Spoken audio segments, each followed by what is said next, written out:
Good morning. This is Michelle Love, and you are listening to KPCA LP in Petaluma, a free range radio and TV station. I hope you're doing fantastic this morning.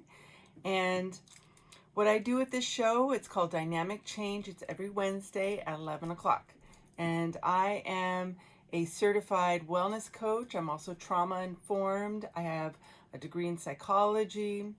And I'm also certified in self-defense instruction and a fitness trainer. And I have worked with people for over 30 years on so many different layers of, what it means to be emotionally in our bodies, physically in our bodies.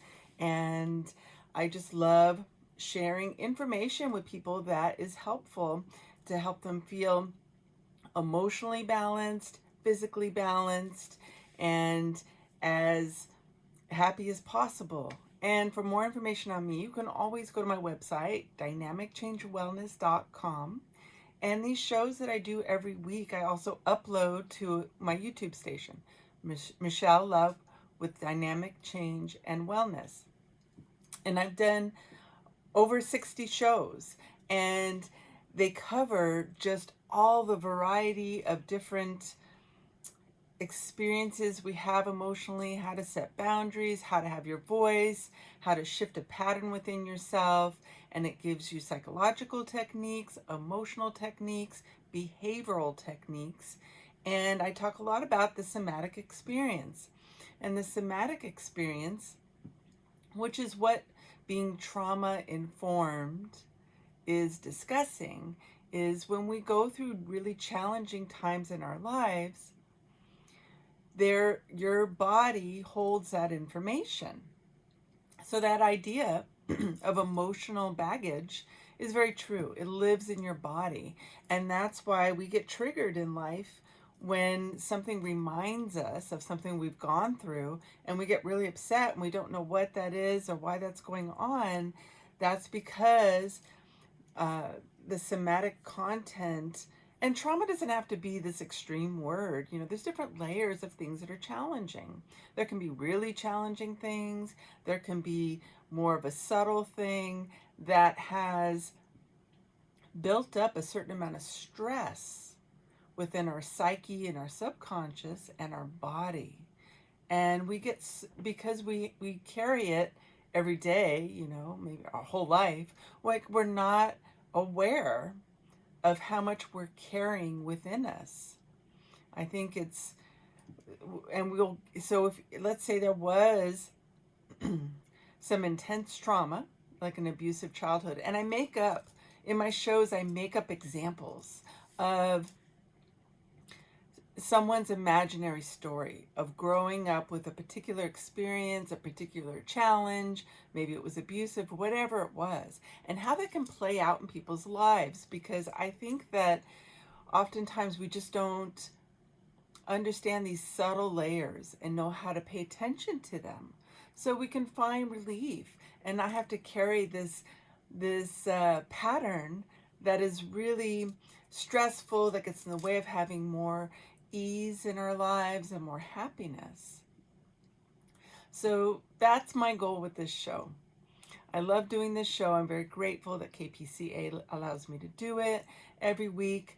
And I try to make it really user-friendly, really easy to understand, really break down these experiences and these situations and show you ways that you can shift this. Because I'm a wellness coach, and and I've worked in psychology for over 7 years. I've worked with all kinds of different people, and I really find it very meaningful and important to me to help people understand that they can be empowered to shift dynamics that are going on with them.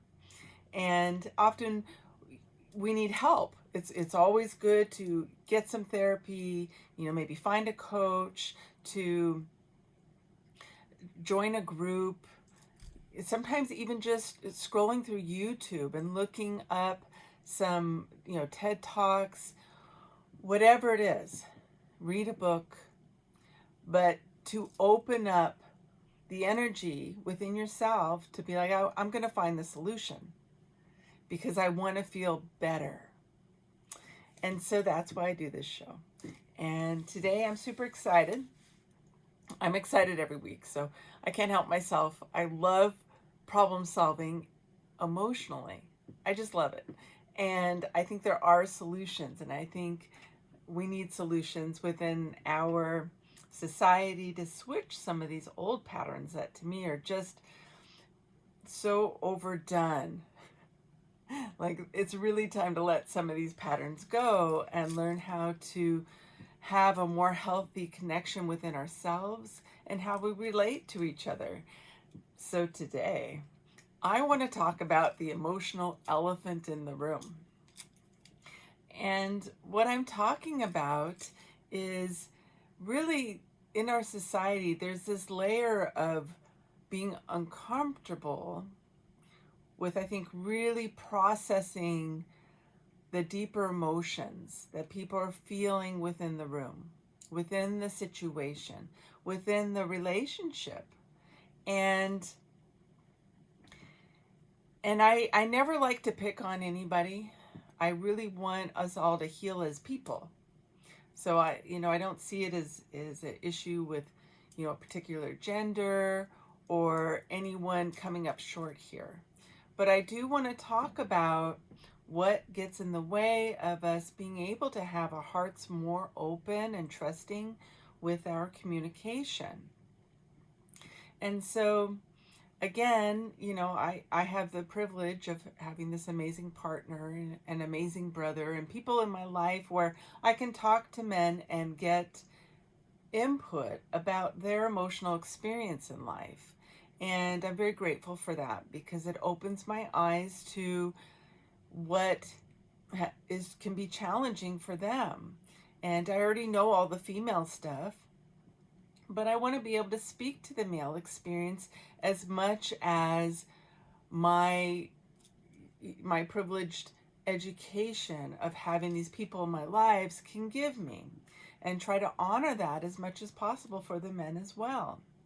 So I want to talk about some of the patterns I think have really been expressed in our society for a very long time, and talk about how we can maybe look at this differently. So with the emotional elephant in the room, and again, you're listening to Dynamic Change on KPCALP in Petaluma if you tuned in late, and I am talking about the emotional elephant that comes up all the time in our lives, that's not really being addressed and fully felt by everyone in the room.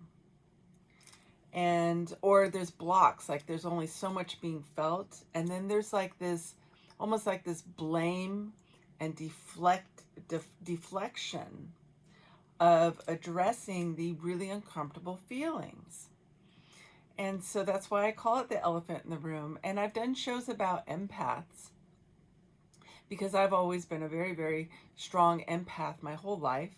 And when you feel that much and you feel the room that much, it's like sometimes you're the only person that is able to process what's not being dealt with, what's not being said, what everyone's carrying, because I really think these unexpressed issues and feelings are like an emotional burden.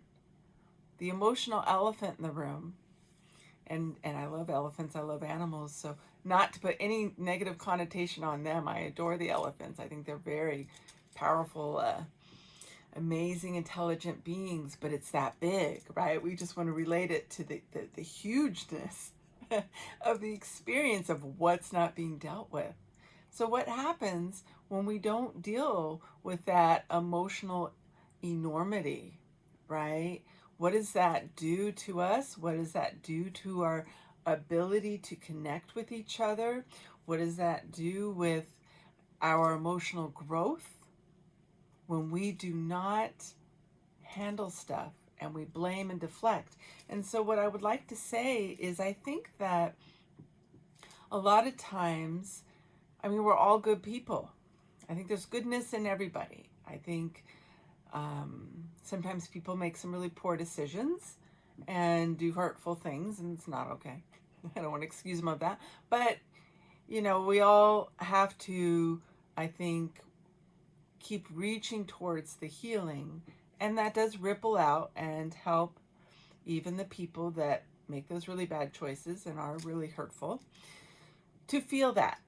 So to me, that's a way we can help affect them, is they do feel a collective connection, a way of relating, and a way of thinking. We have a collective consciousness within our society.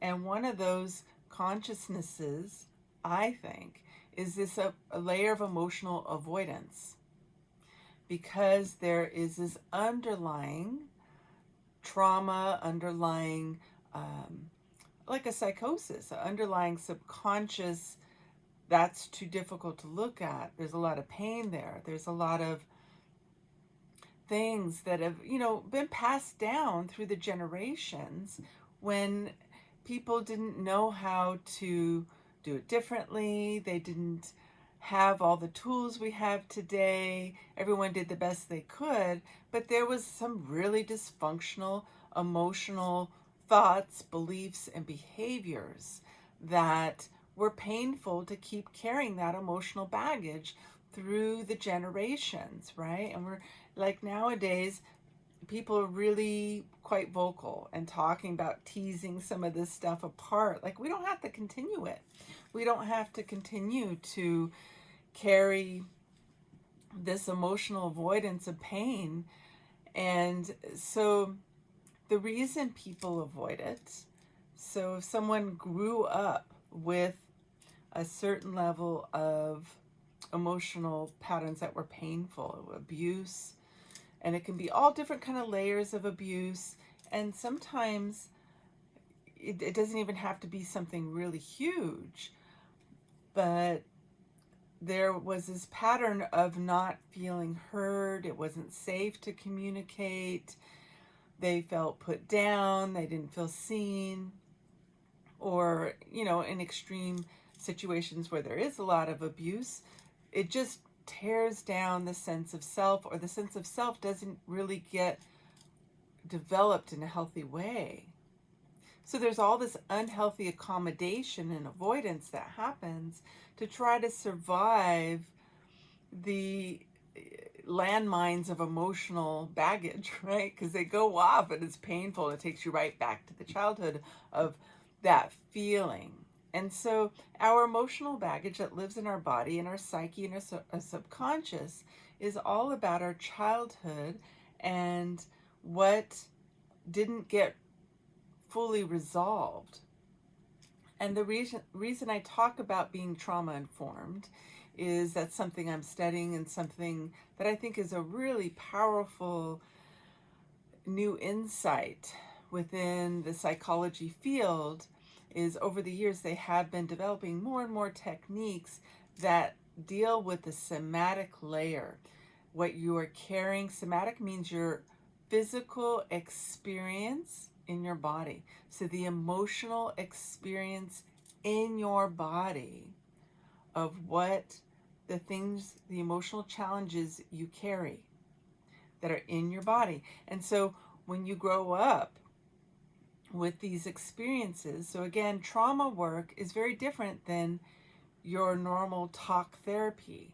And that's why these days it's something that people are really incorporating into, whether they're a coach, they're a therapist, whatever kind of work they do, they're starting to really include and learn about being trauma informed and these techniques of releasing these unresolved emotional pain from the childhood. Because what happens with our nervous system is, if you think of the nervous system as a loop, right? And this is what handles, if we are not regulated with our nervous system, that means that, we're really stressed out.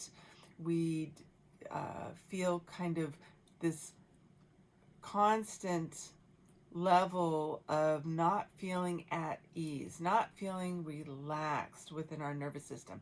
The parasympathetic nervous system is just kind of that relaxed state of our nervous system that just kind of handles things.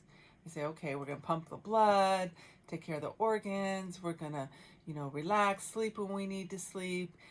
We're going to send that message to our mind, oh, we need to eat now. It's regulating the communication between your organs and your mind and what the body needs, and how it's processing food, how it's when it needs sleep, when it needs exercise. And that gets dysregulated because that's our healthy state of well-being, is feeling calm, feeling like a good communication between all of our physiological systems, our emotional systems, and our mind. It all works together. You can't separate it out. So talk therapy is amazing. It can be very helpful, but you also need to address the communication with what is stored in your body that our nervous system is expressing at times. And when we've had trauma, it triggers the nervous system. And it triggers a loop that was not fully completed within the nervous system, that kept it more like in a fight or flight. And I've talked about that in other shows. And that's like when you feel, anxious, anxiety, scared, fearful.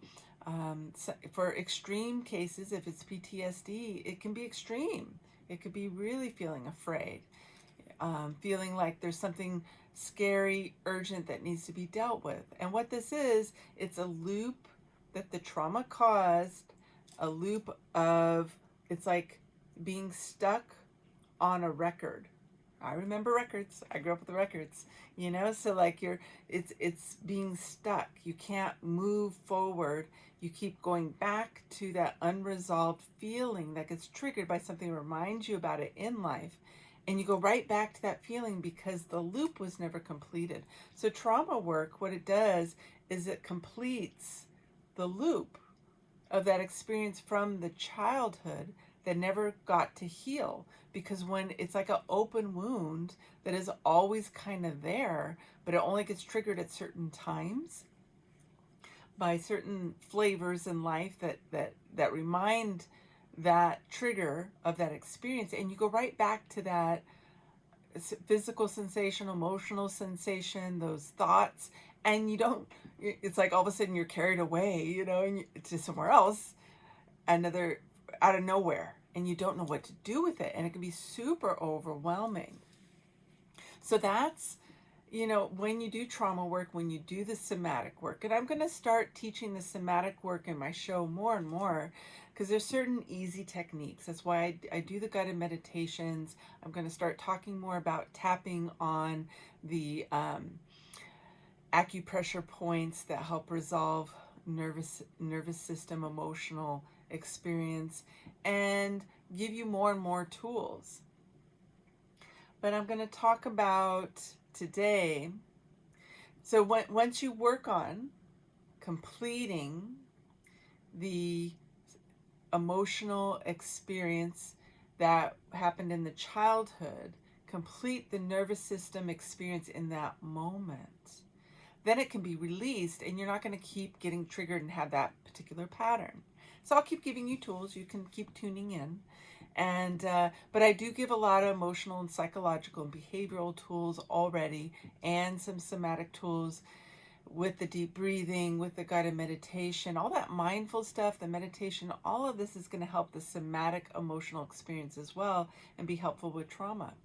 So again, today you're listening to Dynamic Change on KPCA-LP in Petaluma. My name is Michelle Love, and I'm going to talk about how we can work on resolving the emotional elephant in the room that I believe is a pattern that happens often in our society, especially historically, where there is this emotional avoidance pattern, and then this blaming about projecting that it's someone, some random person, someone in the room, some random group of people, a particular sex, whatever. We're going to blame them because there hasn't been this understanding of how to handle these emotional barriers and these emotional gaps within our connection with each other.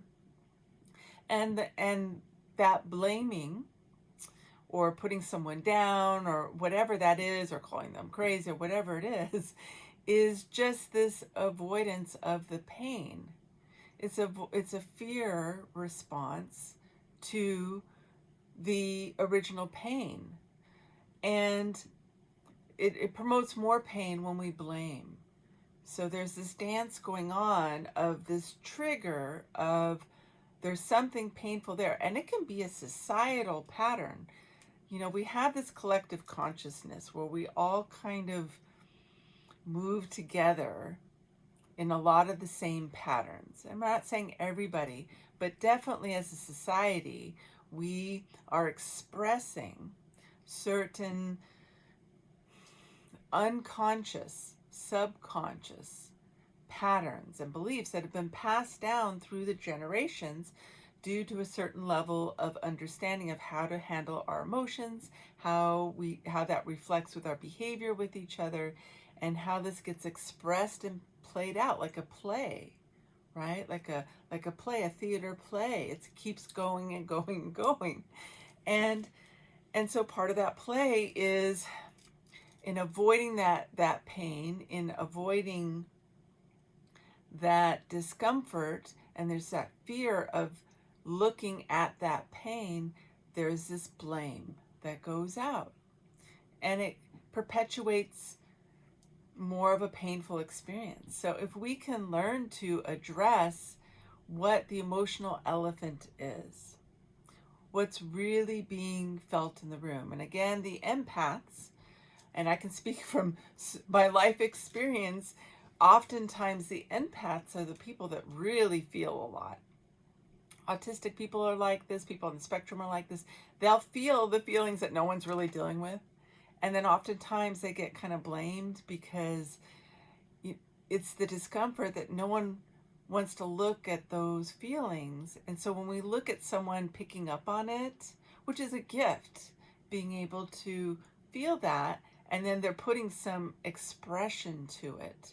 It's so painful to look at the expression that oftentimes people kind of project, oh gosh, look at them. They're totally, hot mess. They're unhinged. They're crazy, like, why are they so emotional? But to maybe take a step back and just feel, like, what are they mirroring? They're just showing us what is going on. Sometimes that's really what's going on. And it's powerful to look at because we do not want to hang the empaths. We do not want to hang, and again, I honor the male experience so much. So I just want to talk about the pattern. It's not about blaming anybody, but the women, the thing that the hysterical woman blaming, that blaming, putting that pattern on the women, super unfair. And because they are oftentimes the ones that are able to express what is going on with a lot of the people, because they tend to tune in to that. Just because women are wired, everyone has emotions. Men have emotions, women have emotions, but women are encouraged and I think wired biologically to be nurturers. And men are too, but the women I think it's more automatic just because we give birth. So we are very tuned in and caring because we're geared towards feeling what is going to help, I think biologically, help children thrive. It doesn't mean we all have to be mothers by any means, but I'm just saying there's this element within the feminine of we really want our kids to thrive. And I think just that component within ourselves of that nurturing and caring and being really tuned into little people, our wonderful kids and everybody, what that does is I think we are just kind of geared that way. So we are going to fill the room I think just biologically, because of that emotional biological makeup. And so we're going to often be reflecting, and because we're so invested in the emotional quality, because it is also part of thriving, a part of health, a part of, so this is instinctual, this is biological. So women have that element to them, and men do too, but I think it's different. And I was talking a lot with my partner recently, and I'm so grateful for him, and he gives me so much insight on the male condition, of what their experience is, and it's different, it's the same. So I think that's okay, we'll just put it in a category. I think that can be the female experience to some extent, is that, but I think it gets the label of this kind of psychosis or this negative bad thing. It's not a negative bad thing to be expressing what needs to be dealt with. So, and now I want to, and it's just really unfair to dump on someone that is, expressing. And it doesn't mean we don't all need boundaries.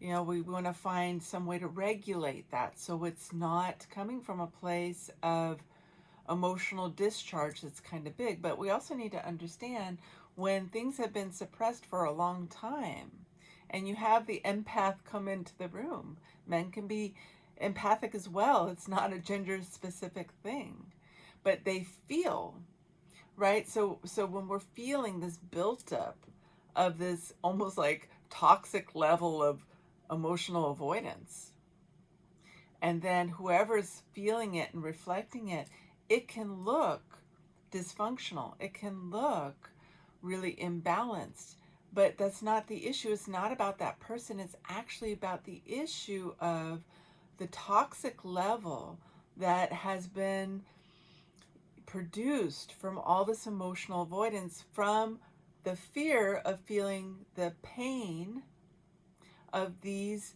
collective societal patterns that are so uncomfortable, where it has been avoided. So in speaking with the male experience, what I have learned, and I'm grateful to learn, I want to honor everybody, is, that men have not been allowed to always express their feelings to the vulnerable side. What feelings had they been encouraged to really present within our society? Has it been, anger's okay? Being, having to have all this confidence to be a successful male, to be able to provide, being the strong one. Like, what is that responsibility for them? What does that feel and look like? Are they able to ask for help? Does it make them less of a man in society's eyes if they are struggling emotionally, if they feel vulnerable, or if they have trauma? What if they have trauma? Everyone has, this is not, again, it doesn't have to do with the sexes. We all grow up with things that can be very challenging. And so what if a man has grown up with his own emotional wounds, his own emotional trauma, and there's not enough places in society for him to find a way to receive some help. He doesn't know how to reach for help, because if he appears less than strong and the provider and that strength, does that in our society label him as being less of a man? Does it label him as being a failure? Does it label him as not being good enough? And I've talked about what does it mean for the women. I think our pattern has been, being the good girl, which I don't like that one. It's like, and it's not good for men either. This is like what it is for men. Being the good guy is, being, strong and perfect and this and that, and, kind of like the strong male warrior type. But we're all human, and we're all um, have the same emotional experiences through life. We all are going to feel vulnerable. We're all going to feel strong in some moments. Hopefully, we're all going to be continuously working on self-love and confidence and feeling like we're enough, feeling like we're intelligent enough. And so we all have these feelings, men and women, all the genders, everything in between. It's just we're all having these experiences.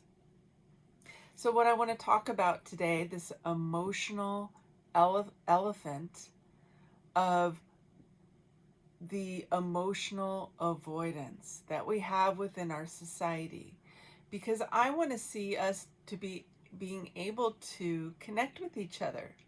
I want to see us being able to understand each other and heal these patterns. And when we blame the other person, blame the other sex, whatever it is, it continues the pain. We need to honor our emotional experience and work towards resolving the wounds that cause the dysfunctional way of relating, the dysfunctional pattern, and find the courage to start allowing that vulnerability to come up within how we relate to each other, own it in a way that feels tolerable, and find a way to move forward in a new, healthier way of relating. So how do we deal with this pain, right? So in dealing with this emotional avoidance that gets projected on the other person, that blaming, the scapegoating that happens, the gaslighting, okay, like all of it's so unhealthy. And to understand that I think a huge portion of the time, and I mean huge portion of the time, maybe almost all the time, what is being expressed is legitimate. It's just like the issue underlying what is happening in this situation is legitimate. It may be expressed in a really unhealthy way. Sometimes people, have, some really intense mental health issues. Maybe there's violence or whatever, but they are expressing our shadow side, our issues in society. They are expressing, and it's not okay what they're doing. There's no excuse for hurting other people.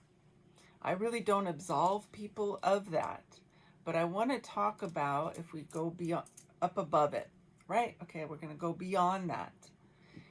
Talk about what is being reflected by these behaviors, by this projection, by this gaslighting, by this saying people are crazy. Really talking about, how do we heal some of these really dysfunctional, and I'm going to say archaic. I'm so tired of the abuse patterns. I love everybody. I love everyone so much. I am not a perfect person. I'm always working on myself, but I'm tired of seeing so much pain in the world. Super tired. And I want people to feel empowered to be able to have that confidence and courage, bravery, to learn how to do it different.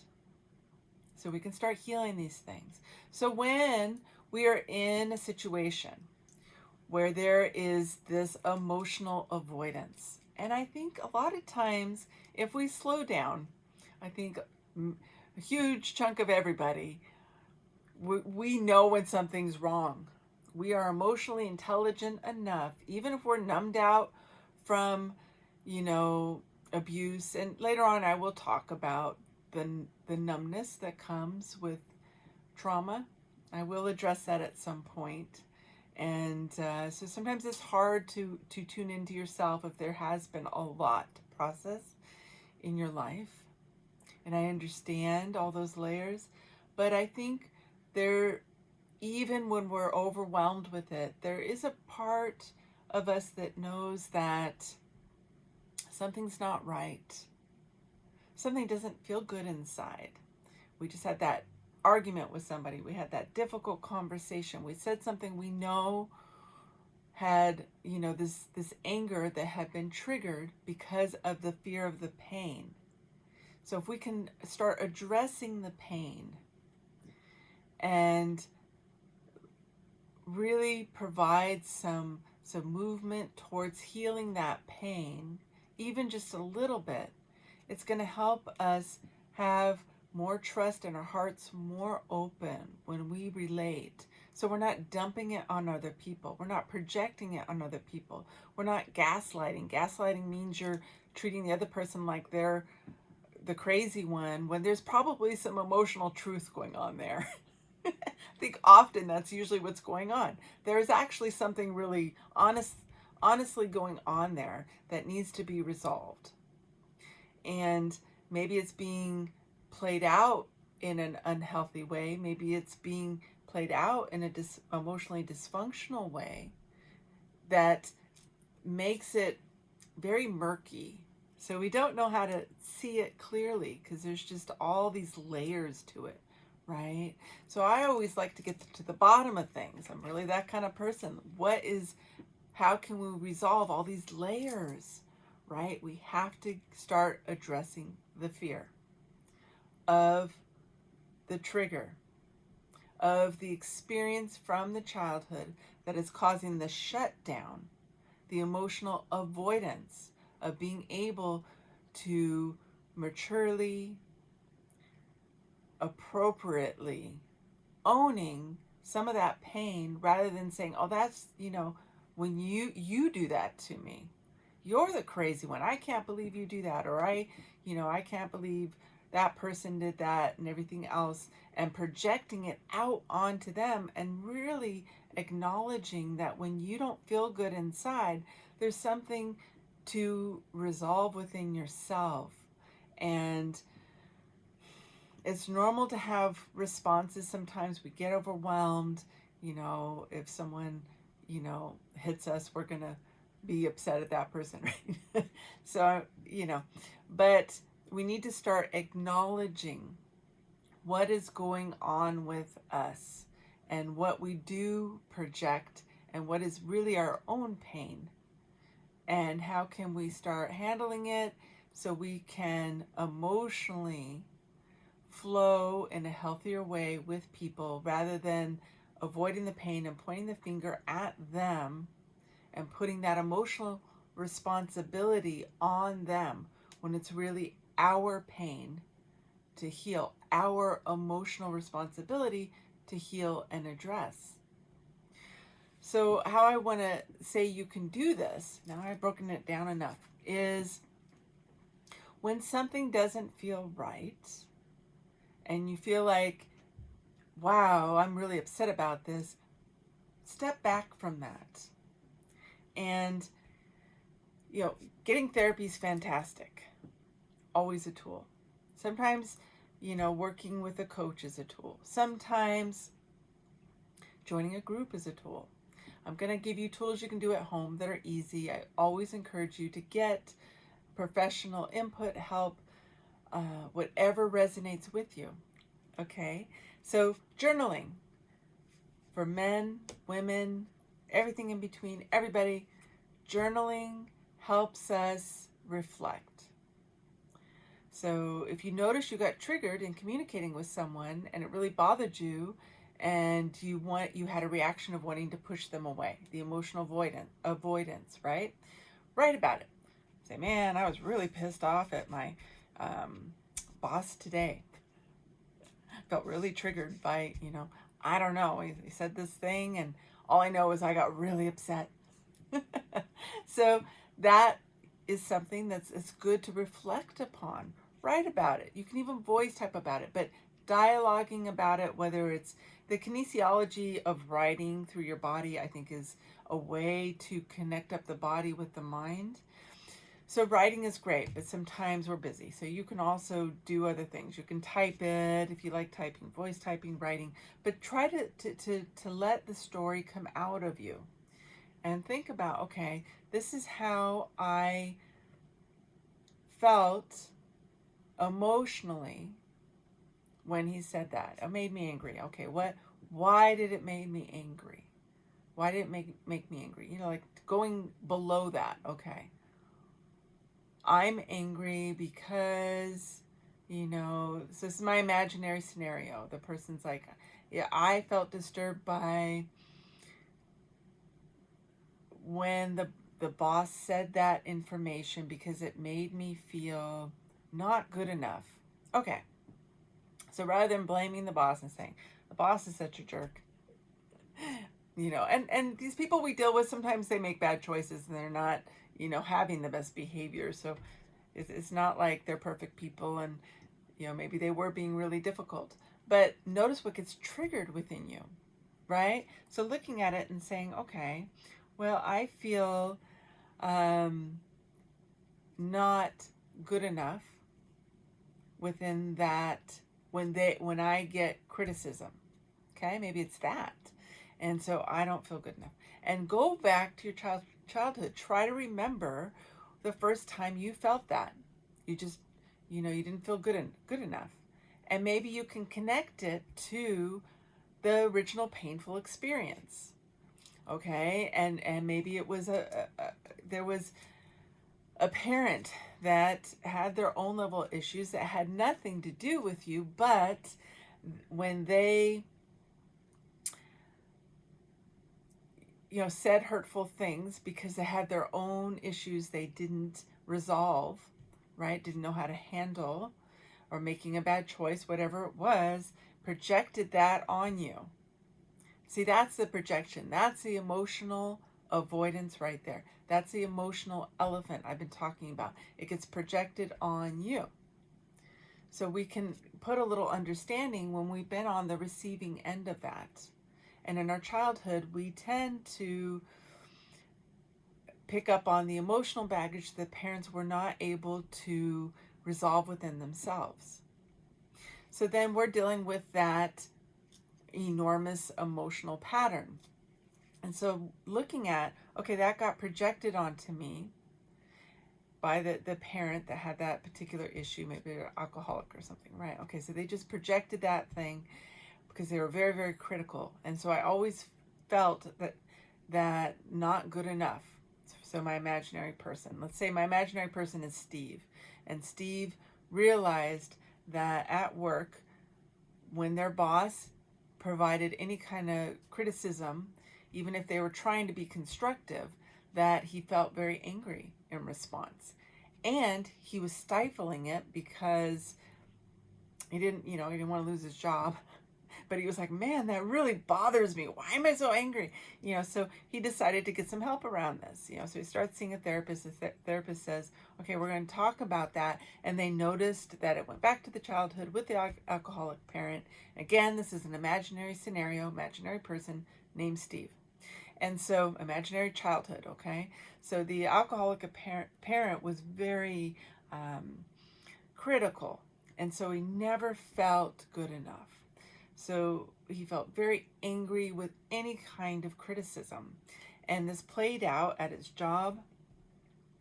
And so he's writing about it. And he's noticed in his marriage, he also, when they have an issue that needs to be worked out within the marriage, that he has a really hard time processing, that he shuts down. And maybe he blames it on his partner, or he just shuts down and pulls back. And so there's this defense mechanism of avoiding the pain because it was so painful to feel like it felt like he wasn't loved by the alcoholic parent that was so critical. And then it's so painful for him to look at that he emotionally will avoid it at any cost, right? And so we all do this in different ways. We often have these coping mechanisms when something's too painful. And so it's very human. Women can do it, men can do it, everyone can do it.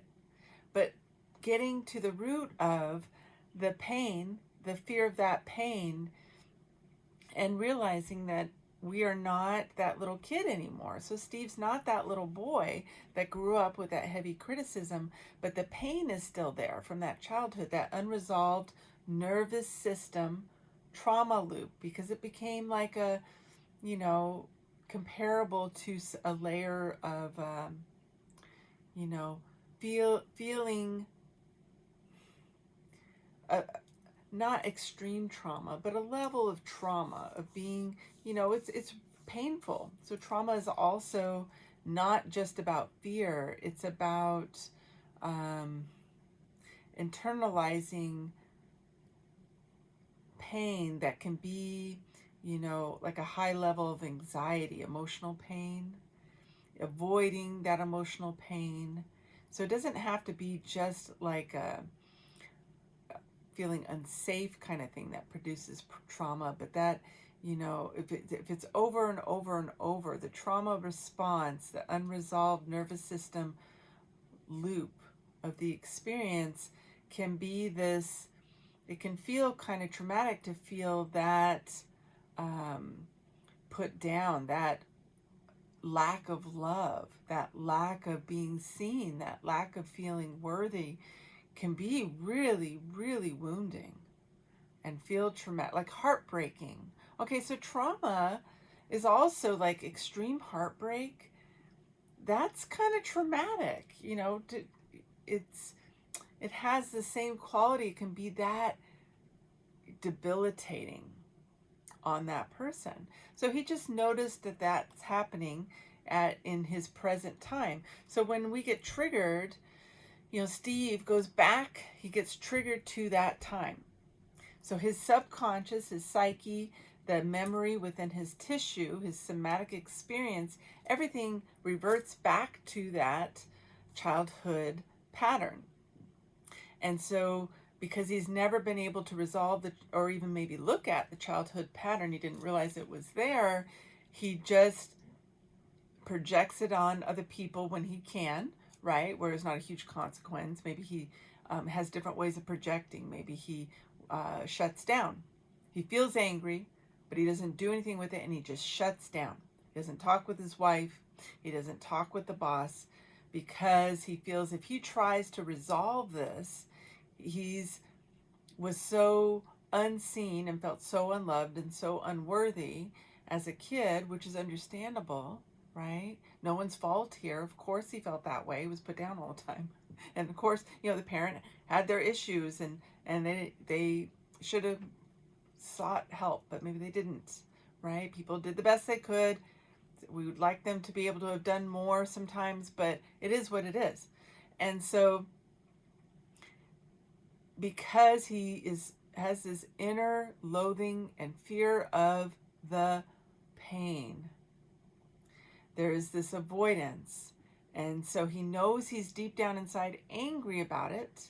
He can't deny that to himself, but he hasn't been able to articulate the why and how he can come out of this pattern or do something differently. So he feels this, you know, acknowledges this pattern with the therapist, right? And he's starting to journal about it. And he works with a therapist talking, and you can do, you know, journaling does help to an extent, and then doing some deep breathing with it.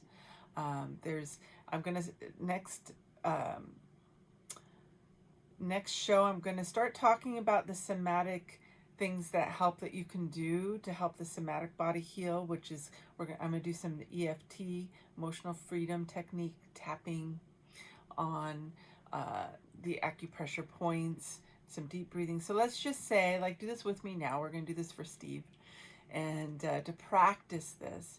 So he's starting to journal about it, and he's getting upset, like, oh, like, wow, that, you know, he's tapping into the pain, you know, that's underneath the fear, that's underneath the projecting it out onto people. And so he does some deep breathing. It's like, wow, this is really like a lot. So, and he's starting to cry, and his inner child is like, man, this is painful stuff.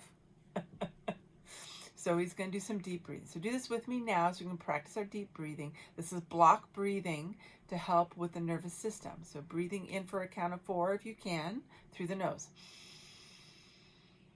Try to hold it. Try to hold it for a count of 7 if you can, holding that breath. When you exhale longer. Try to exhale for a count of 8 through a straw.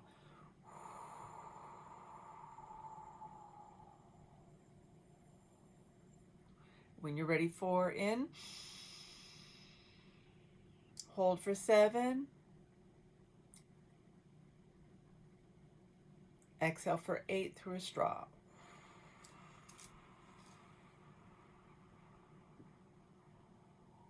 And if it's too long to try to do it to that count, just work towards it. But the idea is breathing in the smaller number. So let's say 3. Breathe in for 3 through the nose. Hold for 5. Exhale for 7 through a straw. One more time. This is a shorter version as you're developing the breathing muscles, right? Breathe in for 3. Hold for 5. Exhale for 7 through a straw. And then he just kind of hugs his body. So he's hugging his body. You can give yourself a bear hug. It's nice. And, kind of just hugging, putting some nice gentle caresses on his shoulder. Because this is his inner child, right? This is soothing. You want to soothe yourself. Put your hand on your heart and just breathe into that heart. Doing that breathing one more time. Inhale for 5. Through the nose. Hold for 7. Exhale for a higher number, for 8. And just holding the hands on his heart and allow himself to cry. And so the breathing pattern, try to work towards 4, 7, and 8. But that's the pattern. First number is smaller. The holding numbers, 2 or 3 numbers higher. And then the exhale through the straw is the highest number and at least 1 number higher than the middle number where you're holding in the breath. It's called block breathing. It helps regulate your nervous system, okay? And so really allowing himself to get in touch with that pain. Now, sometimes it's too much and there's just all this anger and it's like, I can't get to the pain yet first. So maybe Steve also allowed himself to, go break something or do something physical. I've talked about having the bat and the old tire in the back of your house and beat up the old tire in the backyard. Try not to scare the neighbors. Hopefully you don't have neighbors, but sometimes it's okay. And just, put up a sign for your neighbors on the fence. If you see me beating the tire, I'm in therapy. Right? Just don't worry about it. It's totally okay. You don't have to worry about it. Just be nice to me when you see me. So you beat up the tire with the bat, or he goes for a run, right? Or he lifts weights and he allows himself to be all lifting the weights, really letting himself express, right? And do a bunch of push-ups or whatever he needs to do to start getting that out, but letting him get to the pain. Let Steve work to the place where he gets to the pain of it, allows himself to cry. And then so getting something to get it out, get in touch with it. So when he communicates with other people, like his boss or his wife, he starts to own it. So maybe he starts with his wife because he feels safer with her. And he can say, I'm sorry. I realize that I have a lot of pain of feeling criticized and not good enough. I had it was hard when I was a kid. That was just something that went on, and I'm sorry. It's not your fault. You're right. There's something we need to work on here. And I'm going to, if I start to feel triggered in our conversations, I'll let you know. I'll do the best I can to let you know and say, I just need a break. And then we can talk about it again later. And then you can continue to own it a little bit and acknowledge when it's happening, bringing it into the conscious mind, stepping back, telling his wife, honoring her feelings and say, I understand, you're right. There is something here. This is just how I'm feeling. Maybe we can have a notebook where we write about it to each other, or text to each other about it to create some space so he can handle healing his trigger. And then as that starts to heal, and he keeps working with the inner child, allowing the pain to come up, owning it, going for a run, um, and telling the truth to the child. So the therapist is going to help him break down the truth. The truth was he had an alcoholic parent that had all their own issues, and he projected it on Steve when he was a little kid, because they didn't know how to handle their anger better. So putting him down and being critical was their own anger at themselves. It was their own pattern projected onto him. And so he's starting to get an understanding. And as he communicates this, and the therapist communicates this with his inner child, he starts to understand about it. And it starts to help, and he does the nervous system stuff of breathing and hugging himself and kind of, making his body feel better when he's crying, because he's like soothing that emotional pain and letting his inner child feel the pain of it, so it can be resolved, be completed. The loop, that scratchy record, gets to be complete. When you complete that loop, you allow yourself to go into the pain and just, acknowledge what was really going on. Let the pain come up. Do the breathing, do some holding onto the self, and just allow your nervous system, allow the pain, don't avoid the pain. Let the pain come up, because the fear of the pain is the problem, because Steve is not a little boy anymore, and it's totally achievable to address, have that courage to just say, okay, I'm going to let this pain fully come up. I'm going to do some somatic, techniques for helping the nervous system regulate, of the block breathing, holding myself, kind of touching myself, kind of putting my hands on my heart as I'm breathing, and really allow that to come up. When you allow all that pain to come up, you resolve the trauma loop within the nervous system, and it goes away. So confronting the pain is the solution. So as he works on it, but then we also have to look at our behavior and how are we projecting this out into the world? Or how am I stifling it? How am I holding it in? How am I staying in this pattern by not, changing my behavior around it? So he starts changing his behavior by owning some of it with someone he trusts, and working on taking breaks when he feels overwhelmed, and continuously working on it. And then as that muscle develops of handling it, and it starts resolving, and he's feeling healed, he can start doing that at work with his boss and say, can you send me your ideas of changes in an email? Because I noticed that I'm more receptive to the feedback that way, and I want to be receptive. And that helps me brainstorm more. He can do whatever he wants to handle it. But, please, he can create that boundary. So he's not just shutting down and feeling angry or feeling bad about himself. He can just say what he needs. I need you to send it to me in an email so I can process it for a little bit and think and brainstorm, and then I want to talk about it. He's also taking care of himself in that moment. So this is some ways that he can find some resolution rather than having a dysfunctional defense mechanism. Okay, so again, we talked about the emotional elephant today, the emotional avoidance patterns that we have in how we relate in life, and I made up an imaginary scenario and person for you. I want to share something about the station now. And so here at KPCALP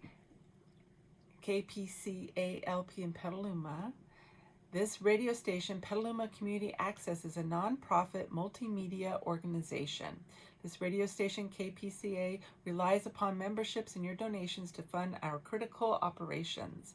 KPCA is not just a source of entertainment, but also an important community communication resource and a critical piece of emergency response.